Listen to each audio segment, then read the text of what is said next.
అందరికీ నమస్కారం. కూటమి ప్రభుత్వం అధికారంలోకి వచ్చి 40 రోజులైంది. రాష్ట్రంలో శాంతి భద్రతలు ఏ విధంగా ఉన్నాయో మనందరం చూస్తూ ఉన్నాం. అత్యంత దారుణంగా మహిళలకి రక్షణ లేని పరిస్థితి మనకు కనిపిస్తూ ఉంది. రోజుకొక సంఘటన. గత 2-3 రోజులుగా అయితే రోజుకి 2-3 దారుణమైన సంఘటనలు మనం చూస్తూ ఉన్నాం. నిజంగా రాష్ట్రంలో ఉన్న ఆడపిల్లల తల్లిదండ్రులు భయపడిపోయే పరిస్థితి, తమ బిడ్డల్ని బయటికి పంపాలంటే భయపడిపోయే పరిస్థితి. ఇంతగా లా అండ్ ఆర్డర్ దెబ్బతినడానికి కారణం అర్థం కావట్లేదు. ఎంత దారుణంగా ప్రభుత్వం ఆడపిల్లలకి రక్షణ ఇవ్వడంలో వైఫల్యం చెందింది మనం అర్థం చేసుకోవచ్చు. అసలు నంద్యాల జిల్లాలో ముచ్చిమర్రిలో అయితే ఇన్ని రోజులు ఇంచుమించు 12 రోజులైనా కూడా ఆ ఆడబిడ్డ మృతదేహాన్ని కనిపెట్టలేకపోయారు అంటే ప్రభుత్వం తాలూకా చేతకానితనం మనకు క్లియర్గా అర్థమవుతూ ఉంది. కనీసం ఈ రోజు కూడా ముఖ్యమంత్రి గారు కానీ, డిప్యూటీ సీఎం గారు కానీ, హోమ్ మినిస్టర్ గారు కానీ, మంత్రులు కానీ ఎవరు ఆ కుటుంబానికి పరామర్శకు వెళ్ళలేదంటే ఎంత దారుణం వైఫల్యం, ఎంత దారుణమైన నిర్లక్ష్యం మనకు అర్థం అవుతూ ఉన్న పరిస్థితి మనం చూసాం. అలాగే తీసుకుంటే ఈ కూటమి ప్రభుత్వం అధికారంలోకి వచ్చిన దగ్గర నుంచి కూడా బుల్డోజర్ సంస్కృతి, బుల్డోజర్లతో వైఎస్ఆర్ కాంగ్రెస్ పార్టీ ఆఫీసుల్ని, అలాగే వైఎస్ఆర్ కాంగ్రెస్ పార్టీ నాయకుల తాలూకా బిల్డింగ్స్ని కొట్టడం మీద దృష్టి పెడుతూ ఉన్నారు కదా. మరి ఆడపిల్లల్ని ఎంత దారుణంగా హత్యలు, అత్యాచారాలు చేస్తున్న వాళ్ళ మీద ఈ బుల్డోజర్స్ని ఎందుకు ఉపయోగించడం లేదు అని నేను అడుగుతూ ఉన్నాను. అసలు ఈరోజు తీసుకుంటే గత కొద్ది రోజులుగా ఇన్ని సంఘటనలు జరుగుతూ ఉన్నా ఎవరు కూడా స్పందించట్లేదు, ఒక రివ్యూలు పెట్టట్లేదు. నిన్ననే క్యాబినెట్ మీటింగ్ అయింది. క్యాబినెట్ మీటింగ్లో దీని మీద ఎందుకు చర్చించలేదు, ఏం చర్యలు తీసుకుంటామో అని ఏ విషయం కూడా మాట్లాడిన పరిస్థితి. అంటే ఆడపిల్లల తాలూకా రక్షణ అనేది అంత ప్రాధాన్యత లేని అంశమా మీ కూటమి ప్రభుత్వానికి అని నేను అడుగుతూ ఉన్నాను. అసలు ఆడపిల్లలు అనే వాళ్ళు ఉన్న ప్రతి ఇంట్లో కూడా ఈరోజు వణికిపోతూ ఉన్న పరిస్థితిని మీరు కల్పించారు. అసలు తీసుకుంటే చంద్రబాబు నాయుడు గారైనా, పవన్ కళ్యాణ్ గారైనా, లోకేష్ గారైనా అంబానీ లాంటి వాళ్ళ ఇళ్లలో పెళ్ళిళ్ళకి వెళ్ళారు, తప్పులేదు. కానీ అదే విధంగా మన రాష్ట్రంలో ఇన్ని సంఘటనలు జరుగుతున్నాయి కదా, వాళ్ళ కుటుంబాలకి పరామర్శకు వెళ్ళాలనేసి మీకు గుర్తుకు రాలేదా అని నేను అడుగుతూ ఉన్నాను. హోమ్ మినిస్టర్ గారు అయితే ఈ కూటమి ప్రభుత్వం అధికారంలోకి వచ్చిన వెంటనే ఆవిడ చెప్పారు, మా కూటమి ప్రభుత్వం అధికారంలోకి వచ్చింది, ఈ రాష్ట్రంలో ఉన్న ఆడపిల్లలందరూ కూడా ప్రశాంతంగా నిద్రపోవచ్చు అని చెప్పి. ఎక్కడ నిద్రపోతూ ఉన్నారు? హోమ్ మినిస్టర్ గారి సొంత నియోజకవర్గంలోనే మనం చూసాం, 2 ఆడోళ్ళకి బట్టలు చించి తెలుగుదేశం పార్టీ నాయకులు, కార్యకర్తలే కొట్టారు. అలాగే పక్క నియోజకవర్గం, అదే జిల్లా అనకాపల్లి జిల్లా పక్క నియోజకవర్గం రాంబెల్లి మండలంలో దర్శిని అనే అమ్మాయికి గొంతు కోసి చంపేశాడు. అసలు ఆ చంపిన సురేష్ అనే వ్యక్తి పోక్సో కేసు కింద అరెస్ట్ అయ్యి విడుదలైతే ఈ దర్శిని కుటుంబ సభ్యులు 3 సార్లు దర్శిని తాలూకా తండ్రి వెళ్ళి పోలీస్ స్టేషన్లో కంప్లైంట్ ఇచ్చాడు. ఇతను మళ్ళీ బయటకు వచ్చాడు, మా అమ్మాయిని మళ్ళీ వేధిస్తున్నాడు అంటే కనీసం అక్కడ పోలీస్ సిబ్బంది కానీ, ఎస్ఐ కానీ స్పందించిన పరిస్థితి. దాన్ని అలుసుగా తీసుకొని ఆ దుర్మార్గుడు ఇంటికి వచ్చి మరీ గొంతు కోసి చంపేశాడంటే మనం అర్థం చేసుకోవచ్చు ఎంత ఘోరంగా ఇక్కడ ప్రభుత్వం కానీ, పోలీస్ వ్యవస్థ కానీ ఉంది అనేసి. హోమ్ మినిస్టర్ గారు అయితే పక్కనే ఉన్న అనకాపల్లిలో సన్మానాలకి అటెండ్ అయ్యారు. కానీ ఇదే దర్శిని తాలూకా డెడ్ బాడీకి పోస్ట్ మార్టం పక్కనే జరుగుతున్న కుటుంబానికి పరామర్శకు వెళ్ళలేదు. అంటే ఎంత నిర్లక్ష్యంగా వీళ్ళందరూ వ్యవహరిస్తూ ఉన్నారో మనం అర్థం చేసుకోవచ్చు.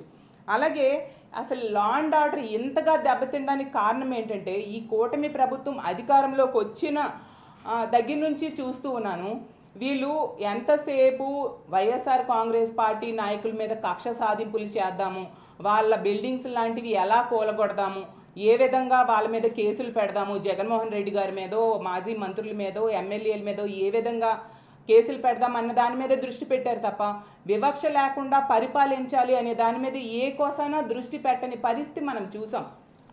అలాగే హోమ్ మినిస్టర్ గారు మొన్న మాట్లాడారు, ఏంటి ఆడపిల్లల పట్ల అనుచితంగా ప్రవర్తిస్తే వారికి అదే చివరి రోజు అంట.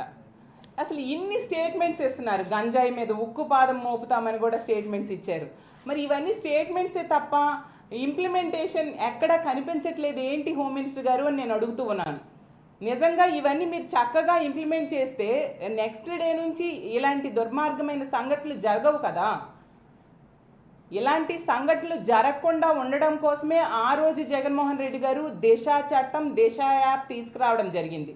దిశ యాప్ ద్వారా 1,30,00,000 మంది ఆడవాళ్ళు తమ ఫోన్లో దిశ యాప్ని డౌన్లోడ్ చేసుకోవడం జరిగింది. దిశ చట్టం కేంద్రంలో పెండింగ్లో ఉన్నా కూడా అందులో ఉన్న అంశాలన్నీ కూడా మన రాష్ట్రంలో ఇంప్లిమెంట్ చేశారు. 18 దిశ పోలీస్ స్టేషన్స్ తీసుకురావడం అయితేనేమి, అలాగే ఫాస్ట్ ట్రాక్ కోర్టులు ఏర్పాటు చేశారు, అలాగే ఫోక్సో కోర్టులు ఏర్పాటు చేయడం జరిగింది.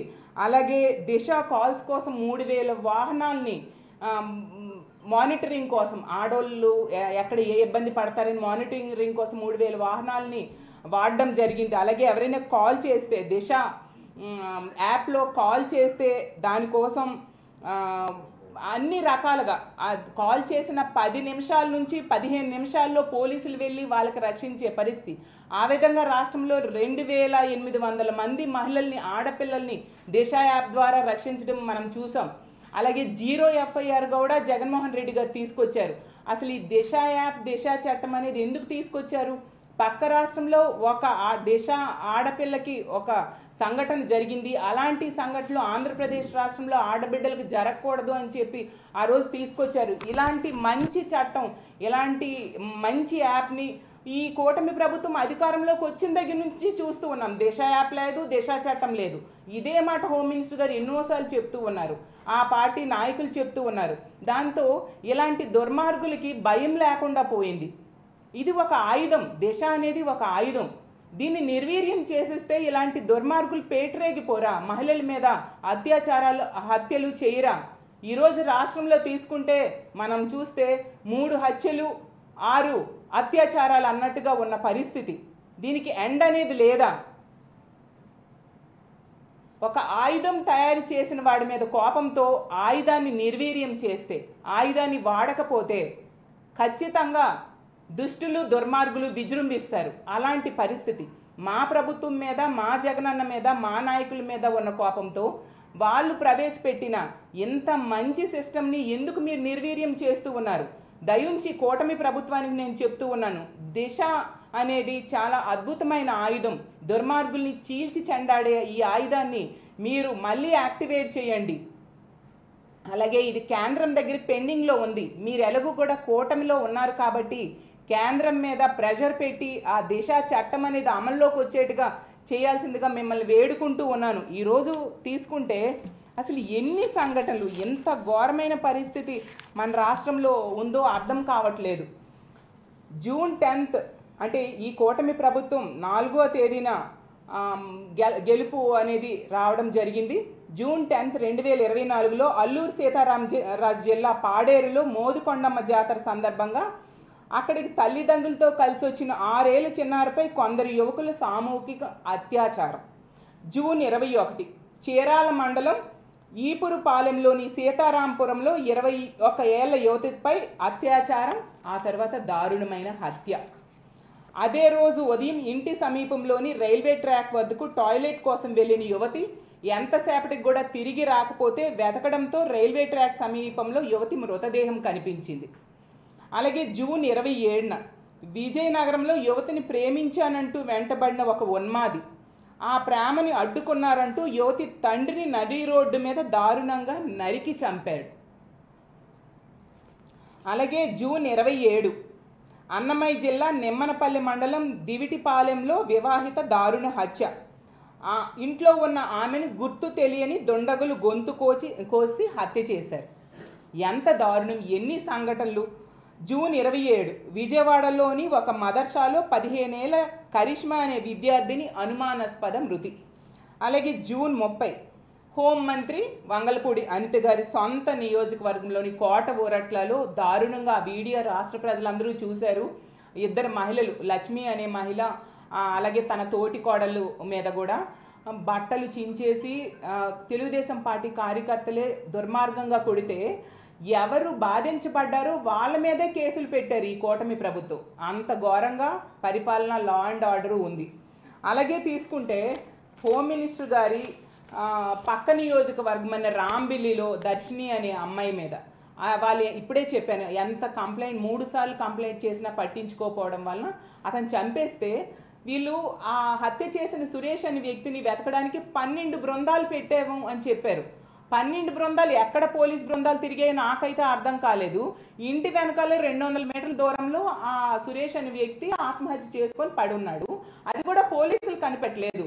ఆ ఊరి ప్రజలకి ఆ మృతదేహం నుంచి స్మెల్ రావడంతో వాళ్ళు చెప్తే ఆ బాడీ దొరికింది. ఆ వ్యక్తి కూడా ఒకవేళ బ్రతికుంటే ఈ దర్శిని చంపడానికి తిరుగుతూ ఉన్నాడు. అంటే ఎంత ఘోరంగా పోలీసు ప్రభుత్వ వ్యవస్థ వైఫల్యం చెందిందో ఈ విషయంలో మనం అర్థం చేసుకోవచ్చు. కనీసం ఆ కుటుంబానికి ఆర్థిక సహాయం చేయలేదు సరికదా. ఆ దర్శిని అన్న అమ్మాయికి పోస్ట్ మార్టం ఖర్చులు కూడా కుటుంబమే పెట్టుకొని వాళ్ళు చాలా ఇబ్బందులు పడుతూ ఉన్నారు. ఈ రోజుకి ఒకరు ఓదార్పునివ్వలేదు, ఒకరు పరామర్శ చేయలేదు. హోమ్ మినిస్టర్ గారు సేమ్ జిల్లా అయ్యుండి కూడా కనీసం ఆర్థిక సహాయం చేయని పరిస్థితి మనం చూస్తూ ఉన్నాము. అలాగే తీసుకుంటే జూన్ 30వ తేదీ విశాఖ నగరంలోని మధురవాడ మల్లయ్యపాలెంలో 5 ఏళ్ల చిన్నారిపై 19 ఏళ్ల యువకుడి లైంగిక దాడి. అలాగే జూన్ 6 అనకాపల్లి రాంబిల్లి మండలం. అలాగే జూన్ 7 నంద్యాలలో ముచ్చుమర్రిలో మనం చూసాం. ఆ మైనర్ బాలికని హత్య చేసి ఒక నదిలో పడేసి ఇంచుమించు 12 రోజులైనా ఈ రోజుకి పట్టుకోని పరిస్థితి. ఎంత ఘోరంగా వైఫల్యం చెందిందో ప్రభుత్వం మనం అర్థం చేసుకోవచ్చు. ప్రభుత్వం తాలూకా చేతకానితనం అర్థం చేసుకోవచ్చు. ఒక మైనర్లు చేశారు ఈ సంఘటన. అంటే మైనర్లు చేసిన దానిలోనే ప్రభుత్వ వైఫల్యం ఆ మృతదేహాన్ని పట్టుకోవడంలో కనిపిస్తూ ఉంటే ఇంకా కరడుగట్టిన నేరస్తులు చేస్తున్న హత్యలకు కానీ అత్యాచారాలకు కానీ ఈ ప్రభుత్వం ఏమి చర్యలు తీసుకుంటుంది, ఏ విధంగా స్పందిస్తుంది, ఏ విధంగా ఆ దుర్మార్గులను పట్టుకుంటారు, శిక్ష వేస్తారు, అర్థం కాని పరిస్థితి. అలాగే జూన్ 12 చూసాం గుంటూరు జిల్లాలో ఒకే రోజు 2 సంఘటనలు. ప్రతిపాడు మండలం చినకొండ్రుపాడులో 13 ఏళ్ల దళిత బాలికపై ఒక ఆటో డ్రైవర్ లైంగిక దాడి. అలాగే పెరంగిపురం మండలంలో యువకుడి వేధింపులు భరించలేక ఒక బాలిక ఆత్మహత్య. అలాగే జూలై 15 గుంటూరు జిల్లా చేబ్రోలు మండలం కొత్తరెడ్డిపాలెంలో 12 ఏళ్ల దళిత బాలిక అనుమానాస్పద మృతి.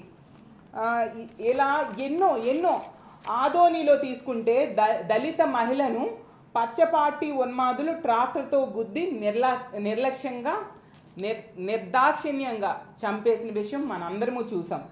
అలాగే శ్రీకాకుళం జిల్లా బొడ్డుపల్లి గ్రామంలో రాజేశ్వరి అనే మహిళను ఆటో డ్రైవర్ హత్య చేశాడు. అలాగే విజయనగరం జిల్లా రామభద్రాపురంలో అది అసలు వినడానికి కూడా చాలా దారుణమైన సంఘటన. కేవలం 5 నెలల చిన్నారిని ఒక వ్యక్తి అత్యాచారం చేశాడు అంటే లోకం ఎటువైపు వెళ్తుందా, పోలీస్ వ్యవస్థ ఏం పనిచేస్తుందా, ఈ రాష్ట్రంలో లా అండ్ ఆర్డర్ అంటే ఏంటి ఇంత దారుణంగా ఉంది, అసలు వ్యవస్థ అంటే ఈ రక్షణ వ్యవస్థ ఎంత వైఫల్యం చెందిందా అనేది అర్థమవుతూ ఉంది మనకి. అలాగే నిన్నను అంటే రోజుకు 1, 2, 3 సంఘటనలు. విశాఖపట్నంలో వడా కాలనీ సమీపంలో శ్యామల అనే యువతిపై కత్తితో దాడి చేయడానికి ఒక దుర్మార్గుడు ప్రయత్నిస్తే తల్లి అడ్డొస్తే ఆమె మీద దాడి చేశాడు. ఇలా రోజుకి ఎన్ని వింటాము, ఎంత దారుణంగా ఉన్నాయి సంఘటనలు. వీటికి ఒక ఎండ్ లేదా?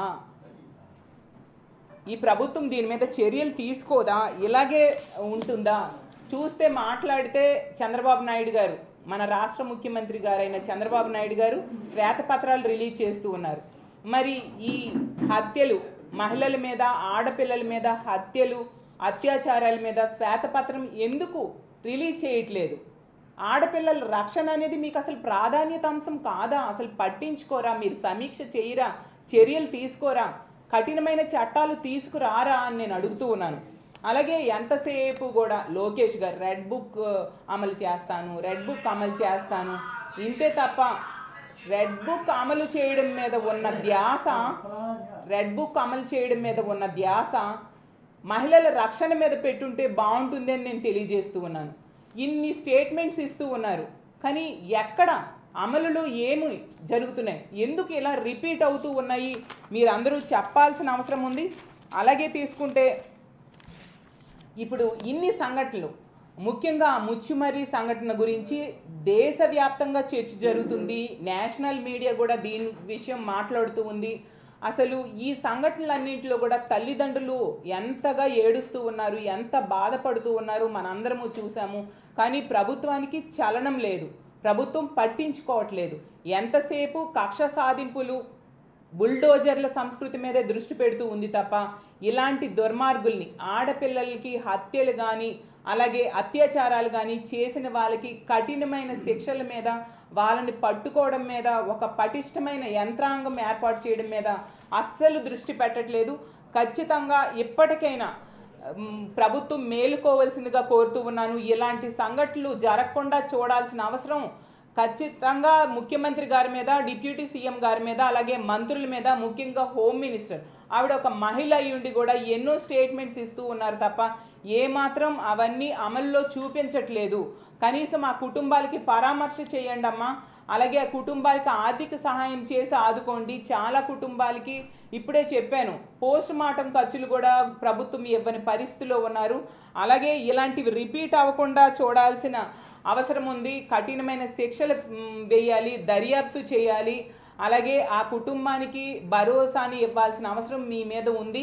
కాబట్టి ఈ రాష్ట్రంలో ఉన్న ప్రజలందరూ కూడా బాధపడుతూ ఉన్నారు. ఇంత భారీ మెజారిటీతో కూటమి ప్రభుత్వాన్ని అధికారంలోకి తీసుకొచ్చాం, ఇలాంటి సంఘటనలు చూడడానిక అనేసి వీటికి ఫుల్ స్టాప్ పెట్టాల్సిన బాధ్యత ప్రభుత్వం మీద, ప్రభుత్వ అధికారుల మీద, ప్రభుత్వ యంత్రాంగం మీద, ముఖ్యమంత్రి గారి మీద, హోమ్ మినిస్టర్ గారి మీద ఉంది. కాబట్టి దీని మీద చర్యలు తీసుకొని వీటికి ఫుల్ స్టాప్ పెట్టాల్సిందిగా మిమ్మల్ని కోరుతున్నాను. లేకపోతే మా వైఎస్ఆర్ కాంగ్రెస్ పార్టీ ప్రజా పోరాటాలకి సిద్ధపడుతుంది. ఎందుకంటే మహిళలకి రక్షణ కల్పించడంలో జగన్మోహన్ రెడ్డి గారు గత 5 ఏళ్ళు ప్రథమ స్థానంలో ఉన్నారు. ఎందుకంటే ఈ దిశ యాప్ అనేది తీసుకురావడం వల్ల అర్ధరాత్రి అయినా, గాంధీజీ గారు చెప్పినట్టుగా అర్ధరాత్రి ఆడపిల్ల నడిచి ప్రశాంతంగా వెళ్ళినప్పుడే నిజమైన స్వాతంత్రం వస్తుంది అని చెప్పారు. ఈ దిశ యాప్ జగనన్న ఇంప్లిమెంట్ చేయడం వలన ఫోన్లో దిశ యాప్ పెట్టుకుని ఏ ఆడపిల్లైనా అర్ధరాత్రి అయినా వెళ్ళేది. అంత చక్కటి రక్షణ వ్యవస్థని ఏర్పాటు చేశారు. రాజకీయాలు అనేవి పక్కన పెట్టండి, రాజకీయాలు పక్కన పెట్టి మహిళలు, ముఖ్యంగా ఆడపిల్లల భద్రత మీద కూటమి ప్రభుత్వం ఇప్పటికైనా దృష్టి పెట్టాల్సిందిగా మరీ కోరుకుంటున్నాను. ఆ దిశ యాప్, దిశ చట్టం లాంటి ఆయుధాన్ని మళ్ళీ చైతన్యవంతం చేయాల్సిందిగా కోరుతున్నాను. మీకు కావాలంటే పేరు మార్చేసుకోండి, మీకు నచ్చిన పేరు పెట్టుకొని దిశ చట్టాన్ని అమల్లో వచ్చేట్టుగా చూడాల్సిందిగా కూటమి ప్రభుత్వాన్ని కోరుకుంటూ సెలవు తీసుకుంటున్నాను.